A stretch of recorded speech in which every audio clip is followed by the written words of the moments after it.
Hi hello வணக்கம் நமஸ்தே and நமஸ்கார். This is me Divya Damodaran. இன்றைக்கி உங்ககிட்ட ஒரு குட்டி கதையோடு வந்திருக்கேன். இந்த கதை பென்சில் மேக்கர் பென்சில் கிட்ட சொல்கிற கதை.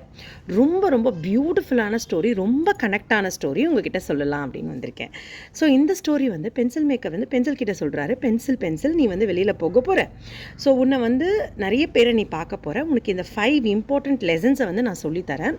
நீ இதை கேரி பண்ணிக்கோ அப்படின்னு சொல்கிறாரு. First one, you will be handled by some other person, you will be held by some other person அப்படின்னு சொல்கிறாரு.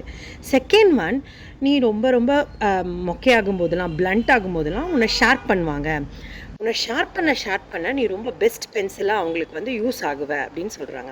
ஃபோர்த் ஒன், உன்னை எவ்வளோதான் ஷார்ப் பண்ணாலும் நீ மிஸ்டேக்ஸ் பண்ணுவ. கண்டிப்பாக உனக்கு மிஸ்டேக்ஸ் அப்படின்றது, mistakes are human, so no issues, mistake பண்ணுவேன், but it will be erased, don't worry அப்படின்றாரு. ஃபோர்த் ஒன், உன்னை எத்தனை பேர் வாங்கினாலும், யார் வாங்கினாலும், எப்படிப்பட்ட பர்சன் உன்னை வாங்கினாலும், பென்சிலுக்குன்னு ஒரு குவாலிட்டி இருக்குல்ல, அந்த குவாலிட்டி, த இன்சைட் பர்சன் இந்த pencil will always be alive அப்படின்னு சொல்கிறாரு.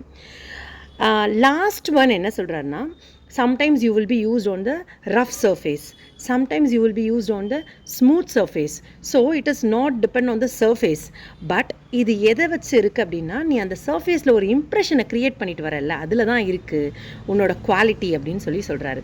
இது நம்மளோட லைஃப்பில் ரொம்ப கனெக்ட் ஆகும். அந்த நம்பர் 1 குவாலிட்டி என்ன அப்படின்னா, நம்ம எல்லாருமே ஒரு இடத்துலனாலும் இன்னொரு இடத்துல மற்றவங்களால இன்ஃப்ளூயன்ஸ் படுறோம். மேபி ஃபேமிலிலையாக இருக்கட்டும், இல்லை ஒர்க் பிளேஸ்லையாக இருக்கட்டும், சம்ஒன் வில் கைட் பண்ணுவாங்க, இல்லை இன்ஃப்ளூயன்ஸ் பண்ணுவாங்க, இல்லை நம்மளை ஏதாவது ஒரு அட்வைஸ் பண்ணுவாங்க. ஏதோ ஒரு இடத்துல நம்ம மற்றவங்களுக்காக நம்ம இருக்கிற மாதிரி ஒரு ஃபீல் இருக்கும். செகண்ட் ஒன் என்ன அப்படின்னா, நம்மளுக்கு பெயின் இருக்கும். லைக் எப்படி பென்சிலை நம்ம ஷார்ப் பண்ணும்போது அந்த பென்சிலுக்கு அந்த பெயின் இருக்கும், அதே மாதிரி நம்ம லைஃப்பில் every day will not be the same day. Every day we will have some pain, we will have some problem, but next day definitely we have a sunrise. So third one என்ன அப்படின்னா, erasing. So when you do a mistake, you need to erase it and you should not repeat it. So that is the third one.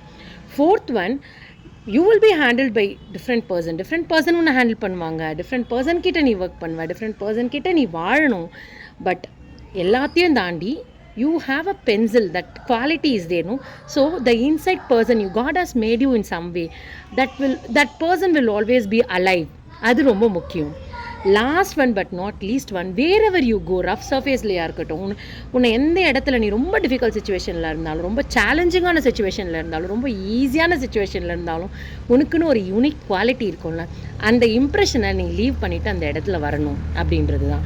So இதை நீங்கள் உங்கள் லைஃபோட connect பண்ணி நம்ம லைஃப்பை எப்படி செரிஷ் பண்ணலாம், எவ்வளோ ப்ராப்ளம்ஸ் இருந்தாலும் நம்ம பென்சில் மாதிரி வாழணும், பென்சிலாகவே வாழணும் அப்படின்றத எல்லாரையும் கேட்டுக்கொள்கிறேன். பாய்.